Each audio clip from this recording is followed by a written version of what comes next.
Welcome to the Better Players, Better People podcast, and welcome back, Liam Hughes. You are the first returner on the podcast, Liam. How do you feel about that? Yeah, quite delighted with that, Jay. Thanks a lot. It means a lot. So I thought it'd be interesting to get back on, Liam, for a few reasons. One, since we spoke, and I'm right in saying this, that's since the baby was born. Absolutely. So you're now a dad. Yeah. And we did speak when you just started Azul Football Club, but that's just grown arms and legs now. So that's what we'll be talking about a little bit this evening. And we're going to touch on some other topics as well. So first of all, how are you finding fatherhood? Do you know what? I think you said this to me prior to obviously us having the baby, but it's the best thing, you know. It's unbelievable. Like, obviously going alongside that, you've got the sleepless nights and you are just naturally more tired.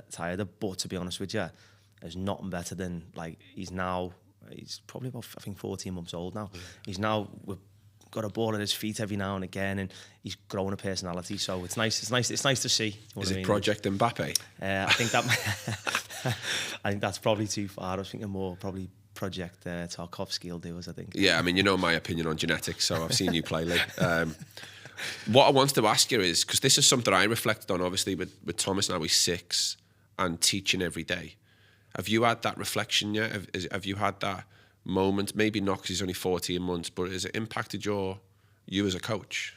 Do you know what, to be honest with you, so I do spend quite a lot of time with our younger groups, so probably like use the under-8s as an example, so they're kind of 7-year-olds, and I'm a little bit more conscious now of, and I think the key word would be more patient, probably.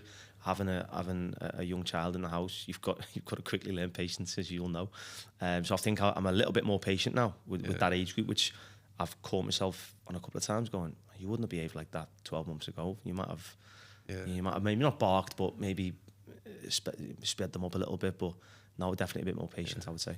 For me, obviously dealing with parents as well, that was another side to it. So one, there's working with children, and you've got your own in the house. Yeah. But two was parents, and I'd always had this approach or understanding that parents will see a game of football, 10v10, 7v7, they'll see that one player, and I see it now. I've got to catch myself. Now I'm coaching Thomas, I've got to be aware, he's over there, but I've got another 7 kids here. So that strengthened that connection for me, knowing that parents can come to you sometimes with complaints or negative issues, but it's from a place of sincerity. It's, they're looking out for the best interest of their kid, aren't we? Absolutely. Which is, everyone will do that. I'm sure you're going to only grow and learn a little bit more as he grows and he starts running around and maybe playing football and stuff like that. So let's get on to Azul. Okay. Let's recap where we're at now, because when we first touched base, you just started the club. Yeah. And it seems to have been really successful the last few years. I think to start with, maybe the groups are a little bit smaller. You've now got teams competing in the league and regional competitions. So let's reflect on that. How's the first few years been for Azul? I think like when we last spoke, it was an exciting time. It was quite new. It was we were just trying to get almost the word out there to say we are an outfit and we want to work with the players regardless of level. I think now where we're at, like you said, we're competing on all fronts. We've got a number of age groups, pretty much everything right up to under-19s, which is kind of young men's football, if you will. So we've got a nice variety. We've got a really good group of coaches as well, which I think we've been trying to build over the couple of years. It's difficult when you start up in any industry, but now I'm really comfortable with the guys that we've got in coaching the kids. So I think that was priority for me. Certainly the past kind of 12 months is making sure the hands that we have on deck are qualified coaches, but good people as well. And I think we're at that stage now where we've got that, and that only then reflects nicely when we're coaching. Yeah, and I've obviously started bringing Thomas down and coaching him in the last few weeks, and there's something, and this might seem quite small, but I've noticed it. All your players, when they enter the pitch, shake the coach's hands. Now, there's like 20 lads who turned up this afternoon, and there's 20 lads I shake hands with, and they were waiting for the next session. But is that something you've consciously tried to embed with the players, yeah? Yeah, it was a big thing. Man City, when I was there all them years ago, was the respect element of the player approaching you and being able to communicate with an adult, because you're being a teacher in your role. Children, certainly in this day and age now, are struggling more and more, I find, to communicate with adults. They're too busy on the Xbox, indoors, doing stuff. So I think we've really pushed that, and I'm glad that you've certainly seen that. And it's nice to have that little brief conversation when we've got the time to see how the kid's getting on. And it's that, not just how was your weekend, but always remembering them little triggers. What was Jake, for example, what was he up to this past weekend? How did he get on in his game? Because I might not be able to get to every single game, but I get the report from the coaches, and I always try and take a couple of nuggets and try and drop them in every now and again, because the kid's like, well, you weren't there. How do you know about that? Maybe you were asking about me, and give them that little bit of it's the care element, isn't it? Yeah. So I think that's important too. Yeah, and look, that's one of the reasons why I trust Thomas in that club. And it was the same with the club. He was with Dubai Irish beforehand, and I love that sense of community. And I see it now with your lot. And it might be a smaller outfit right now in terms of players you've got, but those little things I think go a long way. And you're completely right.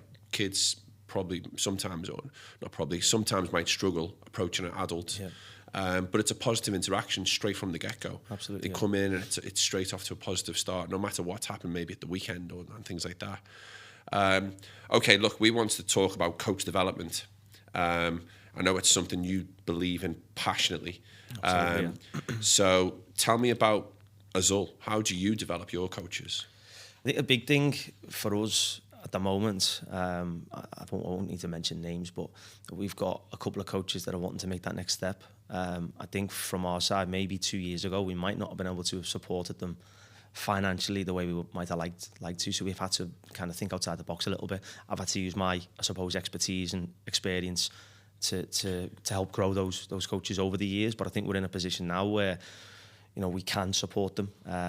When you say next step financially, you mean coaching badges? Yeah, your coaching licenses, if you will, and even just CPD events, because certainly in the football world now, in the football industry, there is a cost element to a good quality CPD event.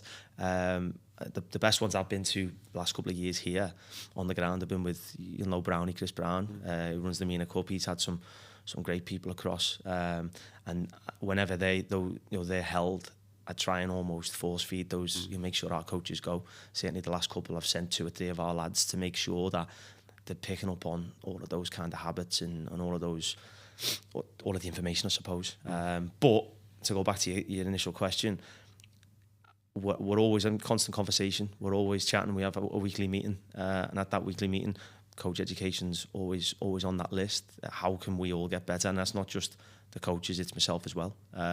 I think if there's an opportunity to go and complete the next license, and if you've got a goal to do that, I want to try and support that as much as possible. Yeah, I always find I'm not saying I struggle with it, but I find the coach badge thing quite interesting, because I've come across coaches who've got UEFA B collectors and collectors, and I've seen them coach. I've seen them interact with kids, and it can be a bit of a misleading level of false in it in some respect. I think it was always likened to a driving test. You follow the instructions on the course, you pass your badge, if you will, your coaching license, and then you're out in the real world. And a big thing I've always passed on is, when I go and do a coaching badge, when I did my FA level 1, FA level 2, whatever the license was at the time, once I achieved that certificate, I might have been an FA level 1 coach at the time, but now I've got a 12-month and 18-month window where I've got to earn the right to build, if that makes sense. A lot of people this day and age, and it's probably made easy by some of the associations now, is I can pass my UEFA C license, and within 6 months I'm applying for my UEFA B license. It's difficult, but that needs to be managed, I suppose. So there's a few things that have happened recently in the FA in England, and this influx of the new FA guidelines with 3v3, and this is something I've spoke with teachers and coaches out here, and it's funny speaking to lads back in the UK who some leagues have actually just said, we're not going to go with that, we're going to do our own thing. Wow, okay. Which I don't know how that pans out, because they need to have the FA approval to run certain youth leagues. But for me, I only see it as positive. Working with young players at certain age groups, and we're talking maybe under 7, I think, right now, you can't hide behind the science. It's more touches on the ball. It's more opportunity to make decisions. It's quicker social interaction. I only see it as a positive. It is just quite interesting to see the negativity that comes back from it, from certain coaches and clubs. Is that something you're going to adopt? Are you going to go down the road of 3v3? And Absolutely. And I had a couple of whispers that the UEFA are obviously looking to follow suit at some stage. It makes sense. Like, I've grew up through it was called Curva. I hope I'm saying that right. The kind of Dutch model where 1v1s, 2v2s. So you're right, more touches, but the element that you missed off that list there is a 3v3. There'll be no goalies. Everyone's scoring loads of goals. Best part of playing as a kid, isn't it? When you score a goal, you get to celebrate. So there's that element of more goals too. So the argument is though, and this is what some clubs are saying in England, is that, well, when do you evolve your goalkeeper? But this is under 7 though, isn't it? 3v3. Yeah. I mean, to be honest, come on, 3v3 under 7s, just let them go and let them enjoy playing, and the goalkeeping element can then start to come in.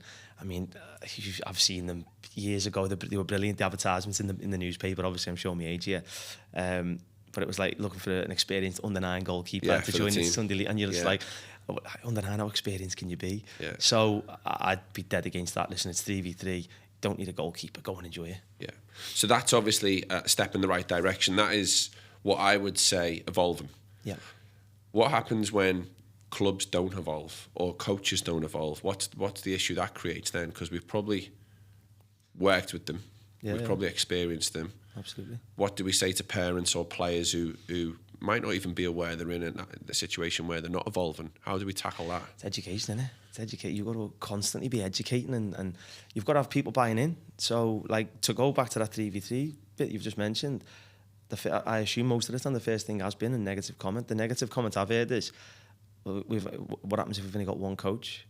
How many games? But there's ways around that. Yeah. There is, like, it shouldn't just be, right, we're doing this, and it always happens, doesn't it? You implement something new, and there's always pushback, there's always kickback. But if you've got people that are on board and I think forward thinking is important, then I would like to think you can get them on board. But you're still going to have over here, we talk about all the time, this is still for me the Wild West in terms of the football world. There's so many clubs. You know, if you wanted to start something up tomorrow, you could do. And that for me needs to be not sanctions in place, but there needs to be more structure. Probably a good opportunity for the Football Association over here to come and step in and say, right, this is how we do it. But we're not going to get that though, are we? Because what we've got here is you've got youth clubs now attached to pro teams who are bringing expat players in. I've got players in my school who have been approached recently, and they'll go and join their setup. And that I'm not aware really what that looks like right now, but in terms of the Wild West, it probably is similar to England. To some extent, you might be relying on volunteers, you might be relying on someone who's given up the time and fair dues. They might not have time to educate them, upskill themselves. But that's where the differentiator, isn't it, for someone like yourself to get in front of parents and show them how it should be done, and hope that parents recognise this is how it set the standard. Should look. Set the standard. Like, you'd like to think if there are volunteer coaches at your club or coaches that are part-time that are coming from a different job role, and then they're just kind of turning up 10 minutes before the session, you'd like to think if you're on the pitch with your full-time staff and they're setting the standards, those people are just going to follow suit because, you know, they want to mould and be part of that kind of program. If they're not doing that, then that's probably where you need to have a conversation. What have you seen recently then in the Wild West? What have you seen? Because you go to the YFL and how long have you got? You go to the. Give me some. Don't name names, but give me some stories because I'll share as well. I've got some. I've just come off the back of the school calendar here right now. You know, this is where we've got Ramadan. The school sport is just all squeezed into about 4 or 5 weeks. Okay. I think I've just come off the back of a good 13-day stint where it was Monday to Friday, fixtures, training, lessons, good weather, so there's loads of fixtures right now, weekend tournaments, back into work Monday to Friday. And I caught myself, actually, I was driving home the other week and I thought, I've just literally done 13 days, every day was either a fixture or a tournament. I've witnessed some amazing coaches pitch side, and I've also witnessed some incredible things that I can't believe I'm seeing. I'll go first. I'll tell you the good. There's a school in the city that is really good at strong football and pedigree, tend to finish near the top of the league. I won't name his name, but the coach there, I've got a great relationship with him, and I love going to this school. The boys have a difficult game, but the atmosphere that they create when we get there is first class. And this coach on the sideline will not shout any instructions. Wow. It might be the odd, can we play? That's it. And in front of us, we've got he's got a squad of 16. They can all play, and it doesn't surprise me they can all play if that's the tone the coach is setting. It's relaxed. The boys can make mistakes, but the decisions are their own, and that's probably one of the top footballing schools in the city. That's that. Yeah. The other end of the scale is a school that'll turn up late, mismatch kit. I'm not saying it's a class teacher, but it can potentially be a class teacher if they're not in the PE kit, comes along, stood on the pitch. And we've seen it, haven't we? Playing right wing. And I've got a little year 8 boy playing left back who's looking at this grown man thinking he's in my space. But anyway, barking instructions and then criticising the ref. So you've got that. Yeah. That's the Wild West, isn't it? Absolutely. Yeah. Absolutely. One more before you go. Go on, yeah. I'll share this one with you. This one will remain nameless. There is a teacher who I've come across a few times who brings a school from somewhere else in the Middle East. It's not a Dubai-based school. Came to my school and was criticising the referees. And my response was, can we let the guys ref, please? And he tutted, rolled his eyes, and that was it. And I didn't action anything. But his demeanour with his own kids was aggressive, was demanding, wasn't very pleasant. And it's no surprise to hear in the past few weeks he's had some major run-ins with other teachers and officials. Yeah. So we're talking top of the scale. He, in my opinion, if it was my kid, I'd be asking for him to be removed. It was unbelievable. Really, yeah. And that's what we've got. But I don't think that's just here. Again, I go back to it. It could be volunteers. It can be teachers who are put in. Yeah. What do you see? You know, one of the best ones I saw a few weeks back was, again, will remain nameless, but just you're talking about players turning up in the wrong kit. There's a coach who turned up with a pair of long black suit pants on and a pair of brogues and proceeded to coach the game. Yeah. And I was like, for me, I was watching the Champions League final the way he was dressed. And I'm just like... Was this a weekend fixture? This was a weekend fixture, midday. Yeah. I'm like, your role as a coach, wear your coaching attire. Make sure you've got your shorts or it might be your tracksuit bottoms. Just look like a coach. And I'm thinking, what have you got suit pants on for? Dressed like Mourinho. Yeah. Well, exactly, yeah.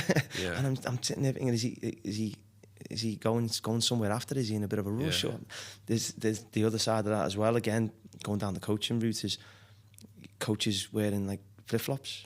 Yeah. Warming the kids up in flip-flops. And I'm like, there's, come on, guys. Yeah, I think that just comes down to standards, though, doesn't it? It's basics, though. Yeah. It's basics. Like they're just little things. There's so many things that go on. If you're talking about the coaching elements on a match day, there's some fantastic stuff. Like I see, I think we're very, very lucky in this city with it being, and this country, with it being so multicultural. There's some great coaches that are really highly qualified, and they're working with the kids. I don't need to name names with clubs, but there's 2 or 3, really big clubs out here that have got a coach in each of those clubs. Absolutely fantastic. Both A-licensed coaches off the top of my head, and they're working with some of the younger kids. What a great opportunity for those younger kids to tap into that knowledge. But then on the flip side of that, like you've just said, with the guy playing as a winger on the pitch, I see that all the time as well. My position is, I can't go over to that other team and give them a bit of a telling off or a warning, because that's not my position. I've got to manage our staff and the way we. It also come across confrontational, of course, and you run the risk absolutely. of it being a confrontation in front of kids, which you just can't. Avoid that. Yeah, it's a really strange one, isn't it? Yeah. There's not many. I think back to I'm working in a school. There's not many other subject teachers who'd have to manage that, i.e., have to manage another adult who's behaving inappropriately. And I reflected on this. I think after that good stint of tournaments and fixtures, and I've said this time and time again about coaches on the sideline can be too verbal and they try and PlayStation control the players. I think it comes from from a place of anxiety. They're anxious about the result because they believe the result reflects on them. And they can't manage that. And I think, for me, a really good coach, forget the badges, is having the maturity to let the kids make the mistake, having never losing sight of the bigger picture. You know, you're still working with young people who probably aren't going to go and play elite level sports. So let's get the enjoyment factor there. But I do think that coaches who are over verbal on the sideline are anxious people. And that's probably just born from so many observations of coaches who operate in a way that I would not want my kid in that team. But maybe those people, that's the way they were coached. Yeah. As kids. And that's the only way they kind of know. That's almost the dinosaur in some people, isn't it? Where that's the only way I know. I'm not willing to budge and move, because there's so many different styles, isn't there? It work for me type thing. Yeah, so, exactly. Yeah. And don't get me wrong, just to jump in on that, there's probably a time and a place where, there is a time and a place where some kids need instruction. They need to, but it's the way the instruction comes across. Like you said, you're barking orders, and there being it being, this is what you're doing, do it. Whereas you've got to allow them, like you say, we're big on creating decision makers. That's what we're massive on at our club. Like we try as best we can at all ages. We'll really push it on the younger ones, especially at the moment. We want them to start making decisions, and if they make the wrong decision, that's completely fine. Now, obviously, if they're making the wrong decision over and over and over again, that's our role as coaches, just to step in and give them a few options to support that. But if you can create decision makers, it's exciting. Well, that's where the 3v3 comes in, because the argument now is that you need more coaches. Well, you don't. You just split your pitch up differently, and the one coach can let the boys play. The people don't like that because they're not in control. Yeah, there's a control element. Some coaches, not every coach, but some coaches love the control. It's crazy. It's the Ruben Amorim the other week. I'm the manager, not the head coach. That's my role. I'm the manager. I'm in charge. You're my players. That's a worry for me straight away. That's a red flag whenever we're having team meetings and people, like coaches, are referring to the players as my players. No. They're at our club. It's, we're all a team together. They're not your players, because if you're unavailable this weekend, then I'll be taking the team, and they're our players. So it's a mindset thing, and it's trying to keep the ego. Everyone's got an ego. It's in some way, shape, or form, but it's trying to keep that ego to a minimum, especially in kids. You just can't have an ego if you're leading youth sports. It's wild. Just leave it at the door. It's absolutely wild, isn't it? Yeah. To go back to the FA as well, there's also more research. I don't know if you've seen the research lately, but they've measured the time coaches spend on drills.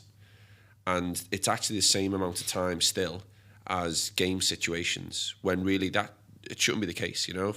If you want kids to make decisions, that's how they learn. Whether it's a good pass, a wrong pass, dribble when they should or not, when when to shoot and things like that. They have to make their own decisions. This is something I've always spoke to at my PE teams, is about putting them into small-sided games, no matter what the sport is, because it's decision-making. Yeah, absolutely. And also, decision-making breeds creativity and enjoyment. Drills are for the army, in my opinion, leave them at the door. I get there's a space for technical drills, but that time has to be managed. It's just funny now that the FA research states that clubs are still 50% that, 50% that. It's the educational, because you've got the parents, especially over here, understanding what's going on, because some parents will go, you just put them in a match tonight. Yeah. Maybe at the start. Yeah. So, for example, what we did is we tried to flip the coin about 2 years ago. We had players, typical Dubai, turning up late to sessions, and it was difficult because our coaches had set up the session. They planned for 12, let's say 10 players, for example, and then 13.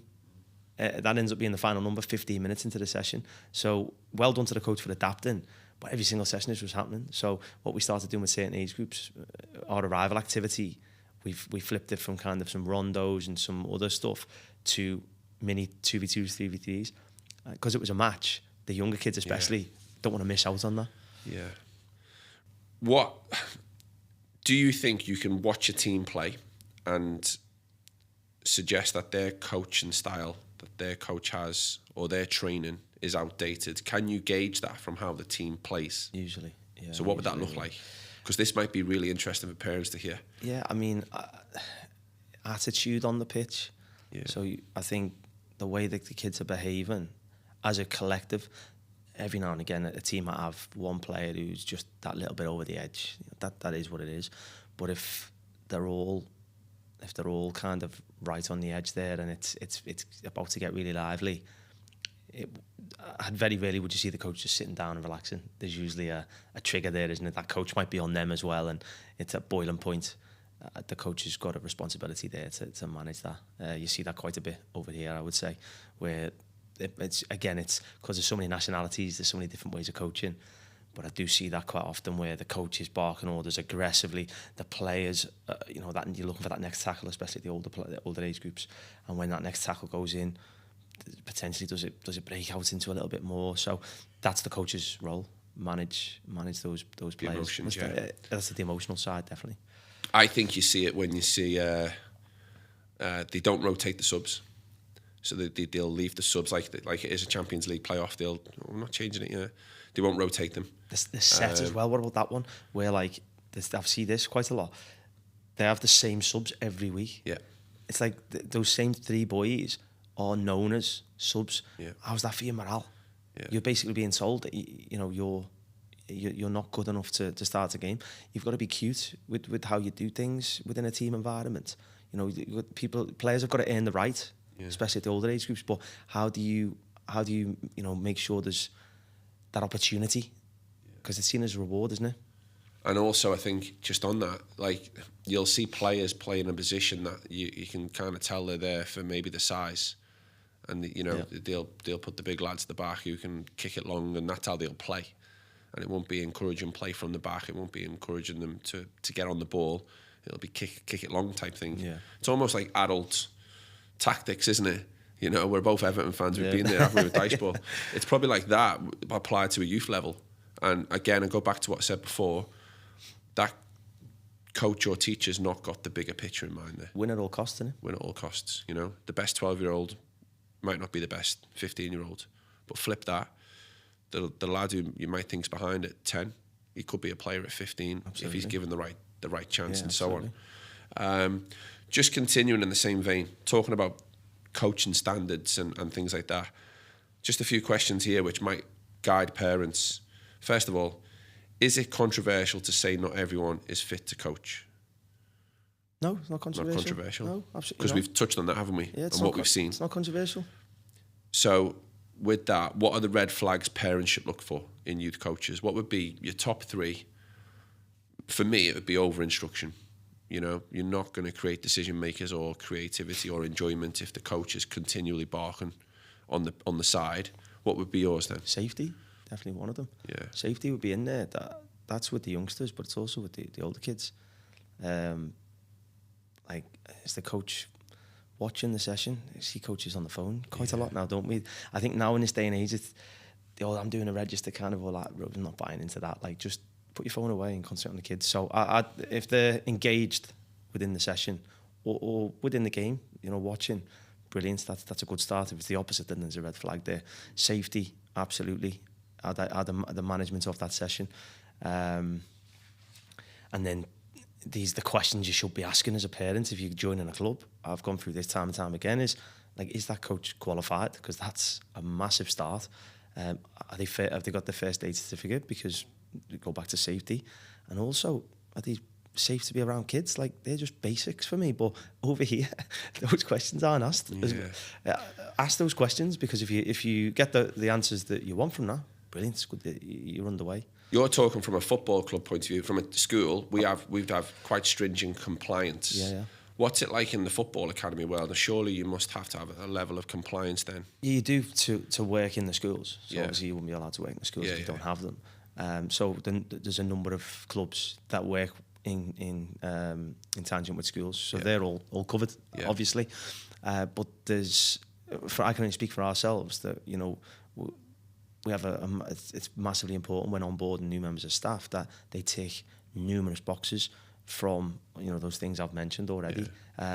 We've got document after document coming out of our ears, because we want to make sure that, certainly from an insurance point of view, everyone's covered. But at the same time, go back to it, the safety of the kids is paramount, isn't it? Yeah. Right, let's get on to this one. This is a big topic. Youth sport politics. Preempted this, didn't I, this week, saying that can we talk about this? So I'll let you explain. What was the situation you found yourself in when you started pulling teams together with Azul?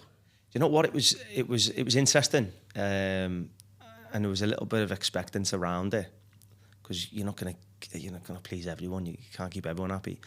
But I've got a passion for developing players, and I believe, and I still believe, and I will continue to believe that I can be one of the best providers about. So that's always been kind of set in stone for me, in my opinion. Obviously, there was a couple of hurdles that were thrown in the way, but if anything, I look back and go, brilliant, because that has certainly helped mould the quality of what we do, but also the belief from not just the players, but the parents and the people that we speak to on a regular basis. So the challenges were, obviously, we created numerous teams. There's numerous leagues in the city that you can kind of enter. We were in a couple of those leagues, but we were kind of blocked from a couple of those leagues as well, for one reason or another. It was, I think, like you say, the politics of. I think there was a few foul things at play in the background, which once we kind of got to the bottom of them, it was soon cleaned up. Yeah. But at the heart of it was, at the end of the day, it's kids playing football, and that was something that didn't sit well with me, to be honest, and that was why I made sure I. Yeah, and this is something I've never really spoken publicly about, but like parents have no idea what goes on behind the scenes, do they? No, absolutely not. I think they'd be. Could it be a Netflix documentary? And I appreciate your approach there, because I also know that you've got to keep things amicable, because when things are amicable and there's competitions happening and you come across different clubs, the atmosphere for the kids and your families as well, because you've got families now that you've got to bring with you, is a nice atmosphere. And I feel the same about school. I mentioned before about the school I go to, and as soon as you walk in, they're welcoming you. They're going to give you a strong game, but the atmosphere is set. There's other schools. In fact, I won't name the name, but there was a school last night that our school went to, which was complete opposite.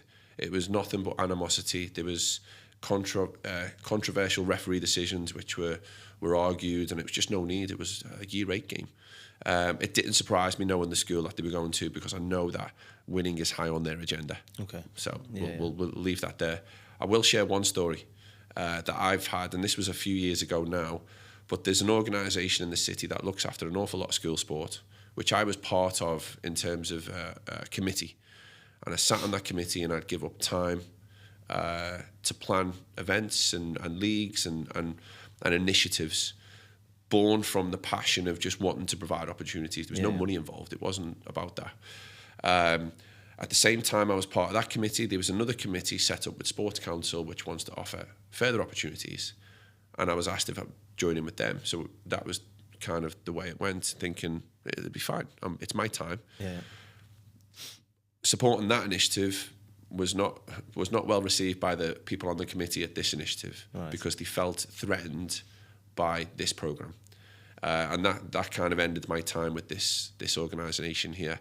And that was that was probably the first time I've come across quite a negative political issue, which really, when we go back to it, it's kids playing sport. Yeah. And, it's all going to benefit each other, isn't it? We're all here to raise the standard.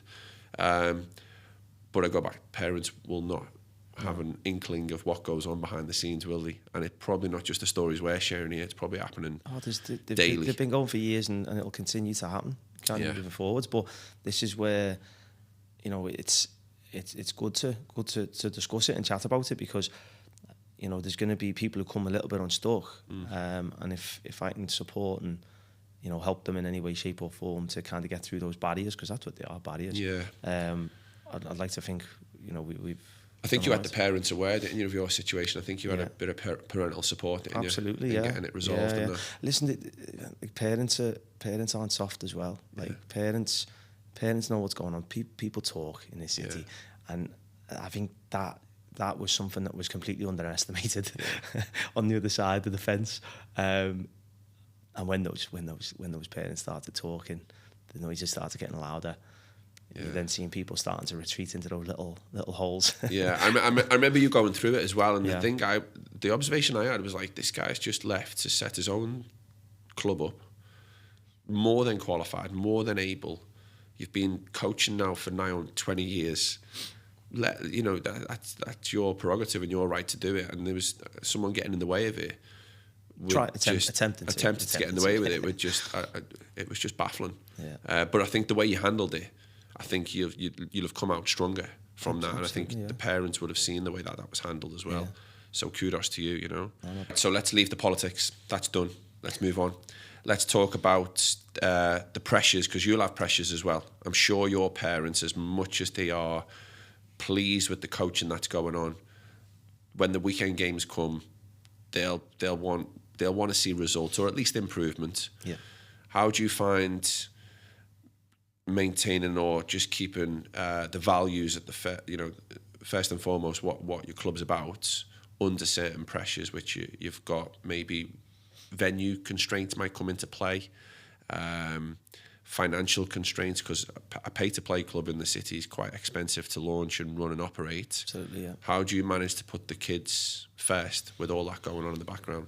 I think like the weekend stuff, like you say there, the match day should be, well, it will be for the kids. That's the best day of the week, isn't it? They get to play matches against, in some cases, some of the schoolmates, but also new opposition on a weekly basis. So, I mean, credit to the leagues. They've got lots of teams, so you can see on a weekend when they're playing a new team, it's a great opportunity to a little bit of exposure for them. I think from our side of things, I think we've probably entered too many competitions over the last couple of years because we wanted to expose the kids to as much as possible. There's been some great competitions. The Abu Dhabi Cup, which Man City host up obviously in the nation's capital there. The MENA Cup, which is run by we mentioned before, Chris Brown and those guys. Obviously the YFL and the Dofa League Elite run a brilliant one. So there's a number of different leagues, but I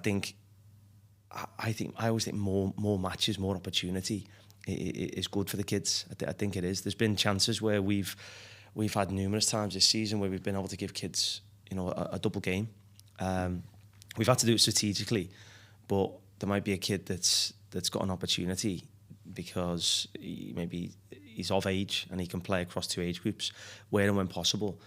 If it's the right thing to do, we'll give them that extra game time. So you've mentioned that. Then what do the leagues do? How do the leagues help the clubs create a nice atmosphere with obviously player development being the priority? What do the leagues do? I'm just curious. What do they look like on a weekend? I think they've come on leaps and bounds from what I was looking at kind of 6 years ago to where we are now. So you talk about like the YFL, for example. That venue, or the venues they've now got, because they're so big. The Sevens is the best example. It's a really nice atmosphere. It's a nice place to be. I know our coaches commenting on being up there, and obviously the Sports City one is where the Dofa League, the UAFA, run that league. The big venues, lots of people there. You can go to the parents go to the coffee shop. They can watch the kid on a weekend. It is the nice environment to it's be not a like the part Jeffrey of. Humble. Exactly, yeah. The Simpson ground. But the flip side of that then is there's a lot of people there. Yeah. So it's a great opportunity and a great advertisement if you're teaching the kids the right way. But it's a terrible advertisement if you go back to what we said earlier. If you're a bit of a lunatic and you. So I think for me, but big part of that is the atmospheres that the leagues kind of try and promote in the main. It's nice, refreshing on a weekend to go and coach. I really enjoy it. I know our coaches. Yeah. That's the pinnacle of their week is right. Who are we playing on Sunday? Who are the under 12s got?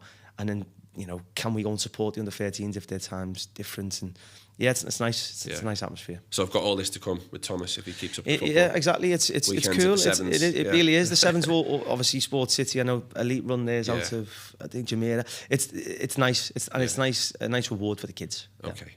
It's in a good place then.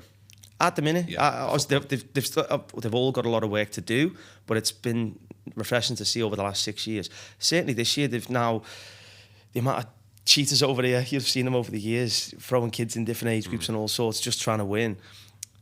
I know all the leagues have now kind of streamlined, and there's like an online system where you've got to upload your Emirates ID. So that's a good thing. That's a positive thing. It's necessary. Because on a weekend, if the players aren't registered, unfortunately, they can't play. So it's now on the club to make sure that you upload certain documents. But I agree with that because it stops that 5 or 10% of wrong ones. I agree with it as well. Keeps them out the way. School leagues have the same. Certain school tournaments will have to submit Emirates ID and things like that, and it is what it is. Positive, it just avoids the the doubt and the questions that you just don't want to have with an opposition teacher. And if you've got the question, you can just go into the system. We had it last weekend. A kid was playing really, really well, and he was the right age, but he's just a little bit bigger. They questioned it. We checked the ID. We showed the ID. Everyone's happy, no problem, and it made it just easy. There's no animosity there. Yeah. But there's nothing worse than going, he's over age, and you want to show me the ID, and hang on, it's a grey area. So it's good. It's a good thing. We've been there, haven't we? Right, Liam, before we finish, how old is Azul now? What are we in? Year 3? Yeah, this is the third official season. It would be. Yeah. So let's look ahead. What? Because by the way, I mean, to have players all the way up to under 19, 3 years into operation, I think is really successful. What would it look like? What does the ideal Azul Academy look like in 10 years? Where we are now is year 5. And that was the projection at year 5, but we're in year 3, so we're well ahead of the game at the minute. I still want to obviously stay ahead. I want us to continue to be forward thinking, but also I'd love the setup that we've got now. We keep the maintenance on that. We keep the quality nice and high. We make sure the coaching standards are thriving within the club, and off the back of that, the players want to be there. If the players want to be there and they're driving it and wanting to be at the sessions, I think we're doing a decent job. So yeah, I think just continue what we're doing. 10 years, I'm probably thinking too much into the future, but I reckon by year 5, I'll be delighted. I'll be delighted with where we are now, kicking on in different directions. But I think there's plenty to come. Let's keep a hat on that. I'm really pleased you said that, by the way, because you could have went many ways with that, and the answer I would have got from other academy owners might have been bigger or more kids or whatever. Just to have the players want to be there. Yeah. The players you've got now still want to be there in 5 X amount of years. I'm proud because we've got, we started year 1 with kind of initially the first couple of weeks we had kind of 2 teams, and we did it. We did the look at the squads the other week. They've now progressed from 11s up to kind of 13/14s, and there's still the core of those teams is still there, still around. They still train a couple times a week. It's nice to see, and it's interesting. I'm now obviously a father, as we mentioned earlier. 3 years is massive. They're now young teenagers, and they're getting deeper voices, stronger handshakes, better beards than me. Do you know what I mean? It's interesting. So no, it's good. It's positive, mate. Okay. Liam, that's been brilliant, mate. Thank you so much. We'll check in year 5, shall we? Shall we come back together in year 5? Yeah, appreciate it. But Liam, thank you so much for your time, mate. Top man. Appreciate it.